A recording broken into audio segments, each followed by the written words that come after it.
Hello friends, आज की class में हम डिस्कस करेंगे मेंटल हेल्थ नर्सिंग के बारे में।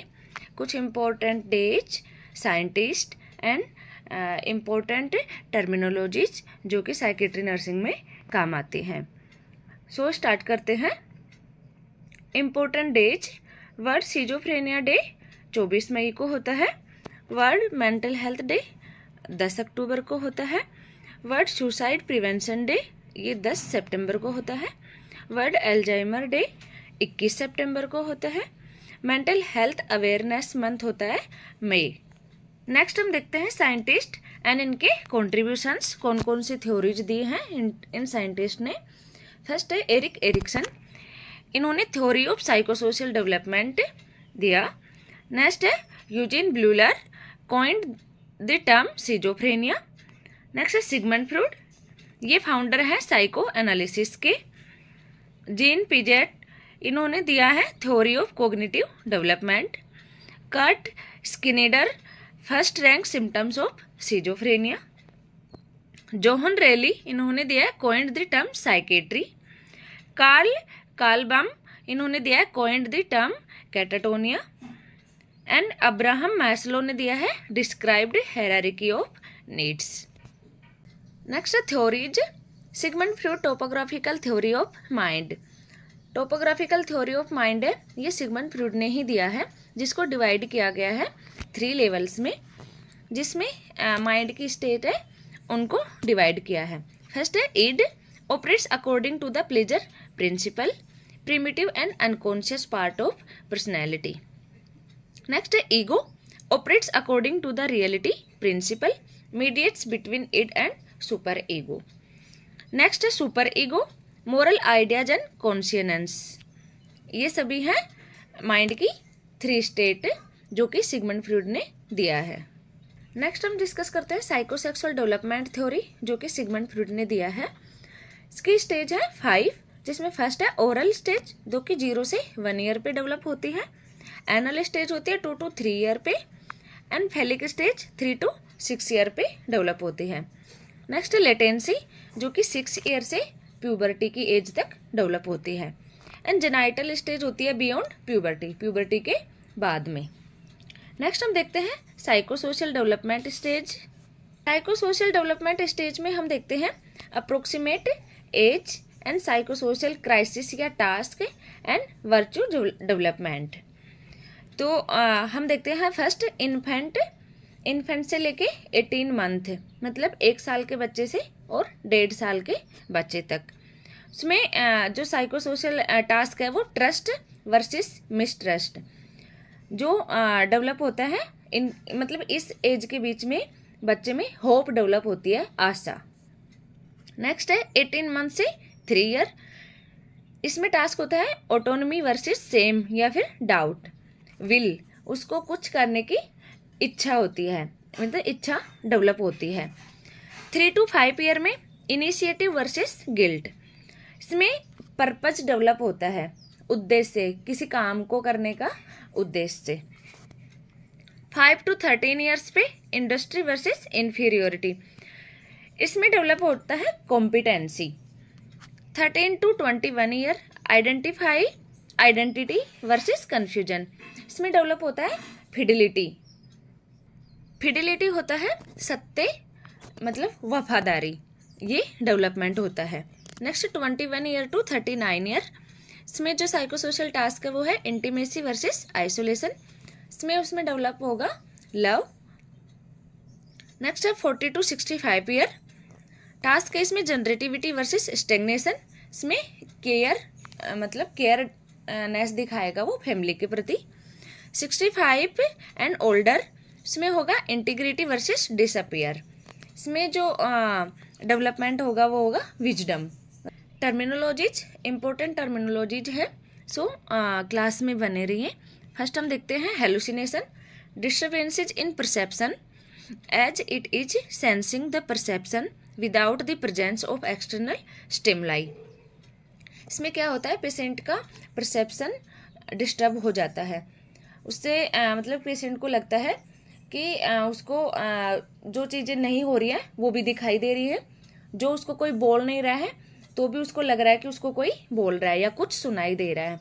तो विदाउट एक्सटर्नल स्टिमुलाई की उसको ये परसेप्शन हो रहा है कि उसको कोई बोल रहा है या उसको आवाजें सुनाई दे रही हैं। तो ये होता है हेलुसिनेशन। इसके टाइप्स हम देखते हैं।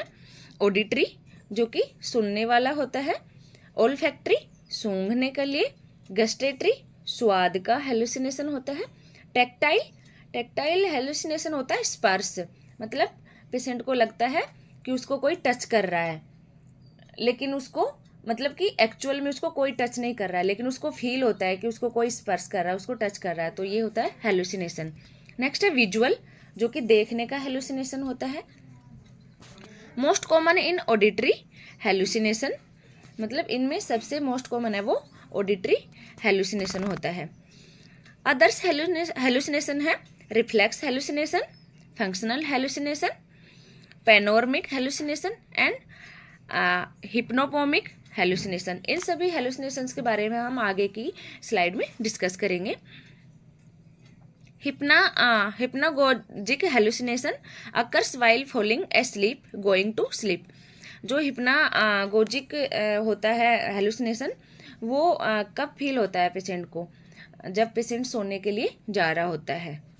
नेक्स्ट है hypnopompic hallucination occurs while getting up from the sleep. इसमें क्या होता है, पेशेंट जब नींद से उठ रहा होता है अर्ली मॉर्निंग, उसमें यह हेलुसिनेशन देखने को मिलता है।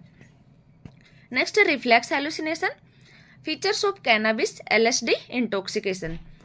जो नशा करने वाली दवाइयाँ होती हैं पेशेंट लेते हैं, उनसे उनको रिफ्लेक्स हेलुसिनेशन होता है उसके इंटॉक्सिकेशन की वजह से।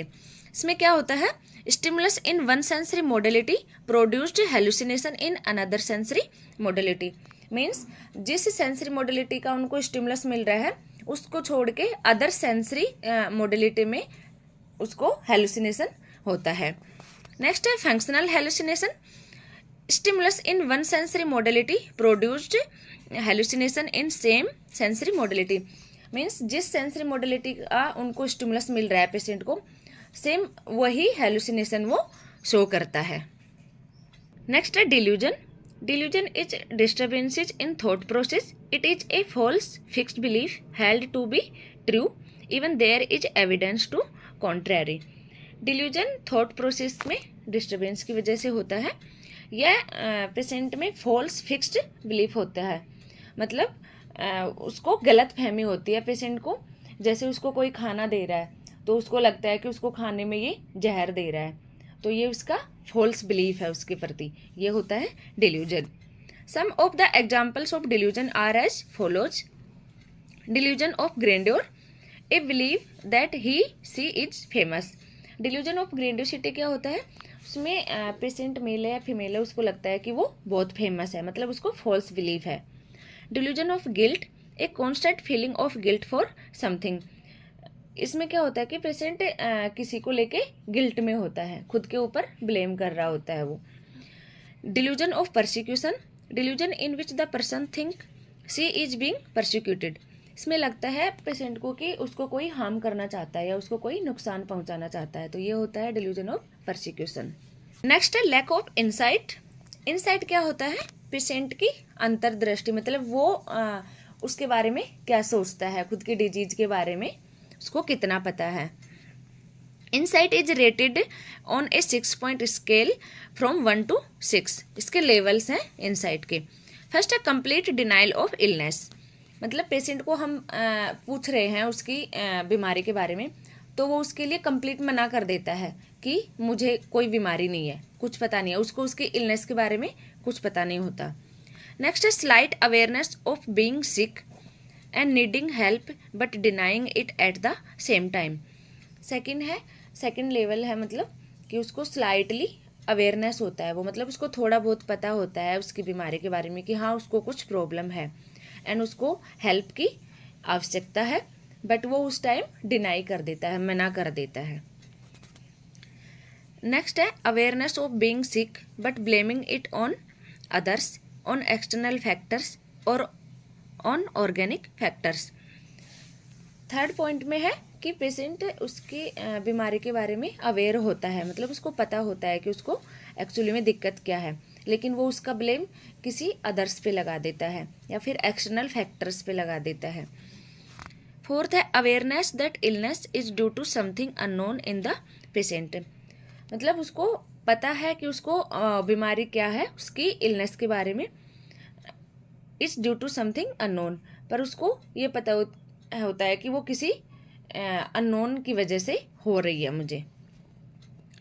नेक्स्ट है इंटेलेक्चुअल इंसाइट एंड सिक्स्थ है ट्रू इमोशनल इंसाइट। मतलब उसको सब कुछ पता होता है उसके बारे में कि हाँ उसको ये बीमारी है और उसको मतलब ये कितने टाइम से है और उसको इसको ठीक करने की ज़रूरत है। ये होता है इंसाइट। नेक्स्ट हम देखते हैं बेसिक टर्मिनोलॉजीज। इसमें फर्स्ट है illusion, false sensory perception in the presence of external stimuli. इसमें क्या होता है, पेशेंट को फॉल्स सेंसरी परसेप्शन होता है। जैसे कि मान लो कोई रस्सी पड़ी है और पेशेंट उसको मान रहा है कि ये सांप है, तो ये होता है इल्यूजन। नेक्स्ट है catharsis, process of releasing strong और repressed emotions. It can be done through various mediums like expressing emotion through art. Catharsis में क्या होता है कि ये एक प्रोसेस होता है कि पेशेंट की जो इमोशंस हैं उनको वो मतलब कि एक्सप्रेस करे, तो वो मतलब रिप्रेस्ड होती हैं, तो उनको वो एक्सप्रेस कैसे कर सकता है, जैसे किसी आर्ट के थ्रू। मान लो कि पेशेंट कोई पेंटिंग बना रहा है तो उसकी जो फीलिंग्स है, उसके इमोशंस है, वो आर्ट के थ्रू एक्सप्रेस कर सकता है। नेक्स्ट है abreaction, is a psychoanalytical term for reliving an experience और release it emotionally. It is a specific type of catharsis done by becoming conscious or repressed traumatic events. इसमें क्या होता है, psycho analytical term होता है एब्रिएक्शन, जिसमें क्या होता है कि पेशेंट का जो एक्सपीरियंस होता है, मान लो उसका कोई बैड एक्सपीरियंस है, पीछे का कोई ट्रोमेटिक इवेंट्स हुआ हो उसके साथ, कोई ट्रोमा हुआ हो और वो उन फीलिंग्स को दबा के रखा है उसने, तो इसमें क्या होता है कि वो उनको मतलब अपनी जो फीलिंग्स हैं या फिर ट्रोमेटिक इवेंट्स जो उसके मतलब कि थॉट्स हैं उसके माइंड में जो वो दबा के बैठा है, उनको वो फील करे और मतलब बाहर एक्सप्रेस करे। तो ये कैथारसिस का ही एक टाइप होता है जिसमें कि पेशेंट कॉन्शियसली उसको एक्सप्रेस कर सके। नेक्स्ट है anhedonia, it's defined as loss of pleasure. इसमें क्या होता है कि पेशेंट की जो सबसे खुशी देने वाली चीज होती है उसको वो भूल जाता है, ये होता है एनेडोनिया। नेक्स्ट है alexithymia, is an inability to recognise and describe feelings. मतलब जो पेशेंट की फीलिंग्स हैं उनको वो रिकॉग्नाइज करने में इनेबल होता है।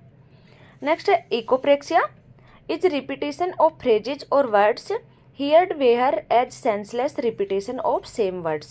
Phrases over and over again is known as stereotype.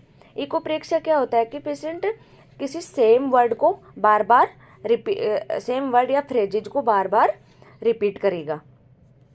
Next है stereotype, can also defined as repetitive और ritualistic movement, posture, utterance. Stereotype में क्या होता है कि जो पेशेंट होता है वो repetitively and ritualistic movement show करता है। पोस्चर अट्रेंस मतलब कि कोई गलत पोस्चर लेके सेम वे में बैठ जाता है। नेक्स्ट है negativism, is an apparently motivates resistance to all commands. मतलब उसको कोई भी यदि कमांड दे रहे हैं या उससे बात कर रहे हैं तो वो उनको बिल्कुल डिनाई कर देता है, मतलब रजिस्टेंट करता है उसका। नेक्स्ट है posturing, is voluntary assumption of an inappropriate and often bizarre posture for long periods of time against gravity. मतलब पेशेंट एक पोस्चर ले लिया उसने, जैसे मान लो वो बैठा है तो वो उसी पोस्चर में बैठा रहेगा। नेक्स्ट है stupor, is a state of diminished consciousness in which the patient remains mute and still with the eyes open. Stupor में क्या होता है कि पेशेंट किसी को कुछ जवाब नहीं देता, कॉन्शियसनेस मतलब जैसे ऐसा लग रहा है कि वो मतलब अनकॉन्शियस है, एंड रिमेन स्टिल म्यूट मतलब बिल्कुल चुप रहेगा, किसी को कुछ जवाब नहीं देगा, एक तरफ बस कंटिन्यू देखते जाएगा, आईज ओपन रहेंगी, मतलब देख रहा है सामने, लग रहा है कि पेशेंट अनकॉन्शियस है या फिर कोमा में है, ऐसा लगता है, तो ये होता है स्टूपर। नेक्स्ट है apraxia is a motor disorder characterized by the inability to perform as skilled motor activity on command despite intact strength and sensation. मतलब वो अपनी जो डेली एक्टिविटीज है उनको करने में इनेबल होगा, मतलब वो नहीं कर पाएगा, इनेबिलिटी शो करेगा, चाहे उसकी स्ट्रेंथ हो उस काम को करने की, लेकिन वो दिखाएगा कि उससे वो काम नहीं होगा, तो ये होता है एप्रेक्सिया। कॉन्फेबुलेशन होता है is a memory disorder which can be due to injury to the brain और mental condition in which memory gaps are unintentionally and automatically filled with fabricated and misleading information. ये एक memory based disorder होता है जो कि कब होता है पेशेंट को, यदि उसको ब्रेन में इंजरी हो गई हो या किसी मेंटल कंडीशन की वजह से उसके मेमोरीज के बीच में गैप्स आ जाता है, इंटेंशनली या फिर अनइंटेंशनली हो सकता है ये, जिससे क्या होता है कि ऑटोमेटिक ही उसके जो माइंड में है ना, मतलब कि गलत इन्फॉर्मेशन वो पेशेंट ले लेता है। नेक्स्ट है cataplexy is the physical symptoms of narcolepsy often associated with sudden voluntary muscle weakness by intense emotions. Cataplexy क्या होता है, फिजिकल सिम्टम्स शो करता है नेक्रोलेप्सी का, जो कि एसोसिएटेड हो सकता है कि उसकी वॉलंटरी मसल्स हैं वो वीक हो गई है।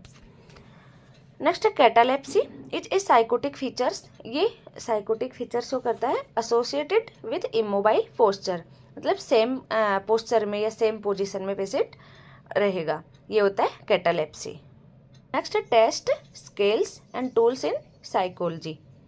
इसमें हम देखते हैं mental status examination is the standardized format in which the clinician record the psychiatric science and symptoms present at the time of patients interview.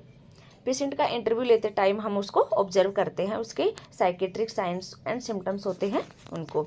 In mental status examination patient is assessed on the basis of general appearance, attitude and behaviour, ये हम देखते हैं patient का। Next psychomotor activities, mood and affect, speech, disorder of content of thought, disorder of position of thoughts, disorder of perception, higher mental function like memory, attention, intelligence, abstract thinking. ये सभी जो हमने देखे हैं ये हम आगे की क्लासेज में मतलब डिटेल्स में डिस्कस करेंगे।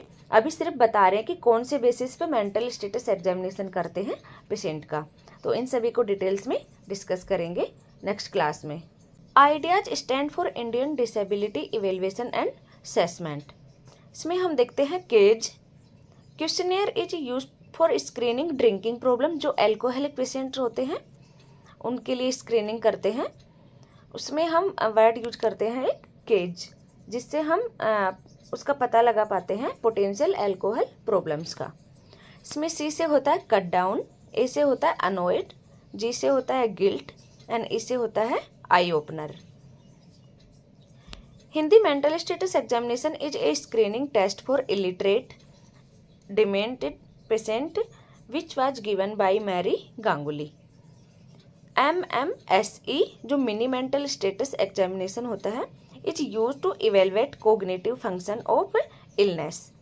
ये MMSE होता है वो कोग्निटिव फंक्शंस होते हैं इलनेस के, उनको इवेलुएट करने के काम आता है, like dementia and delirium. It has a total score of 30। MMSE का टोटल स्कोर होता है 30, जिससे कि हम पेशेंट का मेंटल स्टेटस एग्जामिनेशन चेक करते हैं। तो आज की क्लास में बस इतना ही, मिलते हैं नेक्स्ट क्लास में। Thank you. वीडियो पसंद आया हो तो लाइक शेयर एंड सब्सक्राइब करना ना भूलें।